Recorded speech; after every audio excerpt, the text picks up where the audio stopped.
Good morning, everybody. It is Wednesday, July 31st, and it is time for probably a couple more shop videos, and this is the first of two. And in this one, I have a whole bunch of things I want to talk about. First of all, you didn't see any of the work that was on the bench. It's all gone now, but there was a whole bunch of stuff going on. Backup system maintenance, data transfers, preparing a new iMac to go to a family member of the original owner, etc. Just a lot of little stuff like that going on.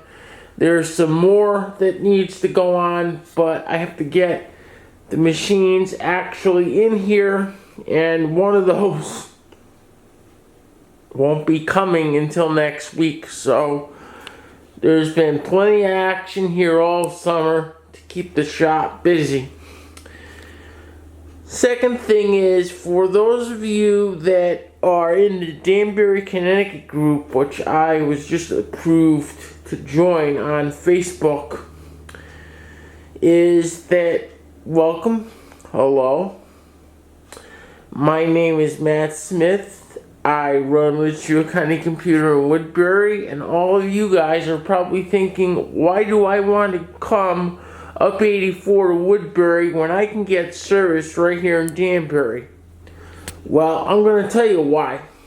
The reason why: you will get extremely knowledgeable, extremely high quality service, and high security service as well. I have a lot of clients with a lot of sensitive material come in here. Financial advisors, police, lawyers.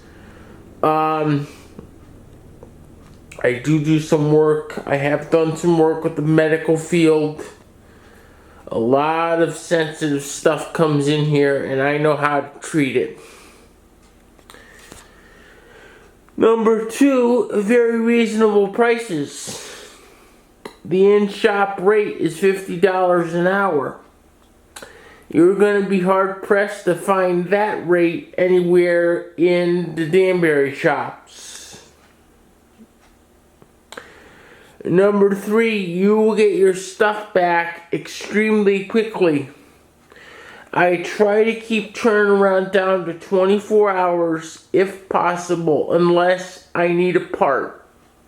Then it'll take a couple days, but most of your other places, especially if they're busy, they may wind up keeping your stuff for a week.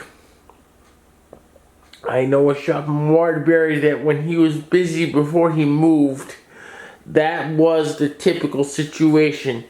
You brought your stuff in, and he had it for about a week. Third thing I want to talk about is the Capital One data breach. And there's a couple big issues that I have with this data breach.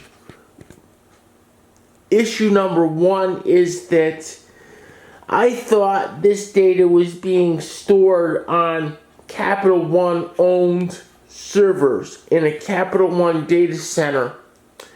It wasn't.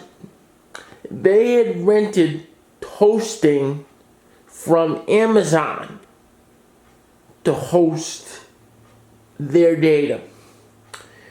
In other words, they were doing what we call hosting in the cloud. They were hosting it on the internet on machines they didn't own and didn't have any control over. And it just so happened that they had a misconfigured firewall. Oh, great. Compounding this was the fact that the attacker actually worked at Amazon for a little while in 2015. And she had inside knowledge of Amazon's equipment. Therefore, this whole Capital One thing is kind of an insider attack. it disturbs me that Capital One didn't have their own servers to store this data. If they had, they may have been a little more attentive to the security of their equipment. And number two, it disturbs me that they had a misconfiguration in their firewall. The first thing you check when you're doing a security audit, or when you've been asked to do a security audit for person X, is the state of their firewall. And I always do this with a port scan so I can see what is open, what is being allowed through, and then once I see that list, I can then determine whether it's a service that should be allowed through or not. Capital One didn't have this equipment checked on a regular basis. Shame on them. And they happen to become vulnerable, like I said, to an insider attack. I actually think that's going to be it for this video. Oh, the third thing I wanted to talk about, I just remembered, was the fact that I can now offer remote access service on anyone's computer. For anything, I can now do temporary remote access. I can now do permanent remote access. So if you're interested in having this type of service set up, if you're a more distant client, or you run an office that needs this kind of work, just let me know and we will go about getting that done. And that will be it for this video. As always, feel free to rate, comment, like, subscribe. I did pick up a couple new subscribers. Thank you very much for coming in. Don't forget to subscribe and hit the notification bell. This way, when I post a video, you will get instantly notified by email. And we'll go on to the second video in a moment. For now, see you soon.